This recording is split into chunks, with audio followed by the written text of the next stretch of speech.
வசனமே, victory gospel search விடுதலையின் சுவிசேஷ சபை வழியாய் உங்களுக்கு கிருபையும் சமாதானமும் உண்டாவதாக. இன்று தேவன் உங்களுக்கு தரும் ஆவிக்குரிய மன்னா என்ன அப்படின்னா, சங்கீதம் 89:51.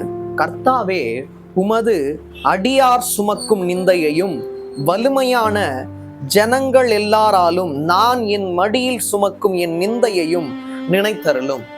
நீங்க கேட்கலாம், பா என்னுடைய மடியில அநேக நிந்தைகள் இருக்கிறது, அதை நான் சுமந்து கொண்டிருக்கிறேன், இதை என்னோட வாழ்க்கையிலிருந்து நீக்கி போடும். நிந்தைகள்னா பலவிதமான பிரச்சனைகள், போராட்டங்கள், வியாகுலங்கள், சொல்ல முடியாத துக்கங்கள், துன்பங்கள். அதை அனைத்தையும் தேவன் மாற்றுவார்.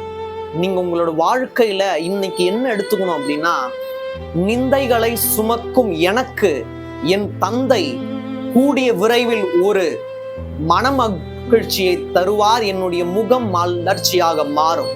இந்த விசுவாசத்தோடு இருங்கள்.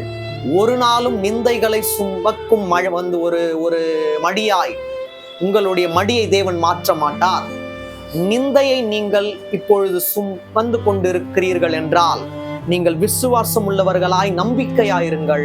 பரலோக தந்தை நம் அனைவரின் நிந்தைகளையும் மாற்றி அனைவருக்கு முன்பாக நம்முடைய சிந்தையை தெளிவுபடுத்தி சாட்சியாய் வைத்து ஞானம் பெற்றவர்களாய் வாழ்க்கை நடத்துவார் என்று நான் விசுவாசிக்கிறேன். தேவன் தாமே இவ்வார்த்தை மூலமாய் உங்கள் யாவரையும் மென்மேலும் ஆசீர்வதிப்பாராக. ஆமென்.